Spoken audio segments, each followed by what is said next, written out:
है और इसकी शुरुआत हो रही है। ये बड़ी खबर इस वक्त आपको हम बता दें। बिल्कुल, लेकिन मीटिंग से पहले ही पोस्टर वॉर शुरू हो गया है। नीतीश के पीएम पद के पोस्टर लगे हैं। तो वहीं राहुल गांधी को भी पीएम पद का उम्मीदवार बनाने की मांग तेज हो गई है। हालांकि हर बार यही एक मुद्दा होता है और आज की जो ये बैठक है, ये तीसरी बैठक होने जा रही है। लेकिन इससे पहले जो बैठक हुई थी वो बेंगलुरु में बैठक हुई थी, उससे पहले लखनऊ में। लेकिन आज की जो मीटिंग है इसमें ये तय होगा कि कौन होगा इस पूरे अलायंस का चेहरा, किसकी क्या भूमिका होगी। तो ये बहुत बड़ी खबर इस वक्त आपको हम बता रहे हैं। बिल्कुल, इंडिया गठबंधन में पीएम उम्मीदवार की रेस और इसी बात को लेकर सत्ता पक्ष लगातार सवाल भी उठाते रहे कि आखिरकार जो उम्मीदवार है वो कौन होगा। देखिए, और जो समर्थन है उसके लिए पोस्टर वॉर शुरू हो गया। इंडिया मांगे नीतीश कुमार।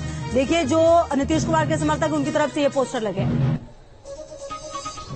इंडिया की बैठक जहां एक तरफ मुंबई में हो रही है, वहीं दूसरी तरफ पोस्टरवार मुंबई की सड़कों पर दिखाई पड़ रहे हैं। मैं तस्वीरें आपको दिखा रहा हूं। प्रधानमंत्री पद के उम्मीदवारी को लेकर पोस्टर लगने शुरू हो गए हैं। ये है नीतीश कुमार के समर्थन में लगे पोस्टर। देश मांगे नीतीश, इस नाम से पोस्टर लगे हैं। पूरे मुंबई की सड़कों पर इस तरीके से पोस्टर लगाए गए हैं।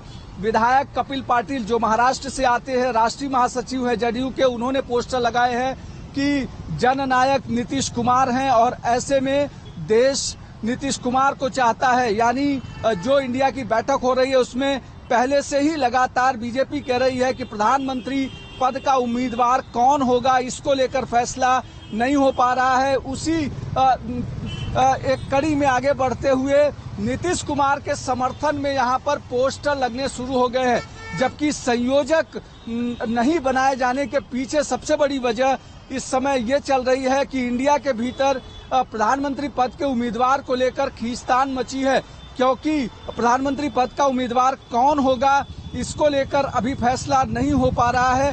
कैमरामैन कामेश के साथ अभिषेक पांडे, न्यूज एशन, मुंबई। तो फिलहाल आपको ये हम बता दें कि ये तीसरी बैठक है। इससे पहले जो पहली बैठक हुई थी वो पटना में हुई थी और उसके बाद फिर बेंगलुरु में हुई थी और आज ये बैठक होने जा रही है। बिल्कुल, और उधर महाराष्ट्र कांग्रेस अध्यक्ष ने कहा है कि पीएम उम्मीदवार राहुल गांधी होने चाहिए। नाना पटोले से खास बातचीत की हमारे सहयोगी। मेरे साथ नाना पटोले हैं, कांग्रेस के महाराष्ट्र के अध्यक्ष हैं। क्या रणनीति है, कौन चेहरा होगा? नाना भाई, सबसे पहला तो यही सवाल है, पूरे देश में ये सवाल तैर रहा है कि संयोजक कौन बनेगा इस बैठक में। देखो, इंडिया अलायंस के मीटिंग में इसका डिसीजन होगा और 1 तारीख को प्रेस मीट में आपको बताया जाएगा। वो इंडिया अलायंस मीटिंग का एजेंडा है। प्रधानमंत्री का चेहरा कौन होगा? देखो, ये आज की स्थिति में कांग्रेस के हम लोग हैं तो हमें लगेगा कि राहुल जी देश के प्रधानमंत्री बने। स्वाभाविक है, सब दल अपने अपने नेताओं के बारे में बोलेंगे, लेकिन आज ये मुद्दा हमारे लिए सबसे बड़ा महत्व नहीं है। हमारे लिए देश का लोकतंत्र, देश का संविधान और एक तानाशाह प्रवृत्ति देश की सत्ता में बैठी है, उसको सत्ता से बाहर करना है। यही इंडिया अलायंस का सबसे बड़ा उद्देश्य है और वही तैयारी इंडिया अलायंस के माध्यम से हो रही है। ये आपने बड़ी बात कही कि आप बतौर कांग्रेस का नेता होने के नाते तो आप चाहते हैं कि राहुल गांधी से बेहतर कोई चेहरा नहीं है। हमने कह दिया कि हमारे नेता राहुल गांधी जी में वो कैपेसिटी है, वो देश के प्रधानमंत्री बनने के लायक है। और 2 सहयोगी इस वक्त हमारे साथ जुड़ चुके हैं। मोहित राज दुबे भी हमारे साथ हैं। सबसे पहले उन्हीं के पास हम चलेंगे। मोहित, ये जो पोस्टर्स लगाए गए हैं, लगातार नीतीश कुमार डिनाइंग मोड में है पीएम पद को लेकर, तो फिर ये कर कौन रहा है? इसका मतलब पार्टी में जो वो कह रहे हैं उनके जो कार्यकर्ता है वो सुन नहीं रहे हैं, ओवर कॉन्फिडेंट है।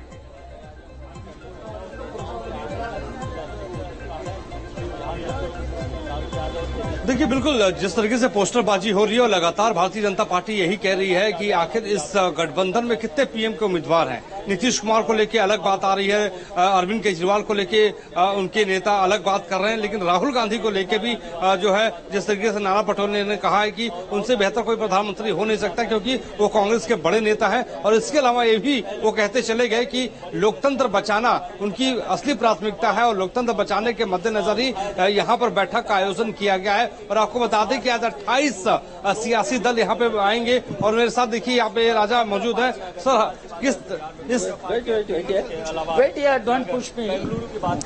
तो यहाँ पर जिस तरीके से मीटिंग चल रही है तो अपने आप में देखिए अपने आप में बहुत महत्वपूर्ण बात है।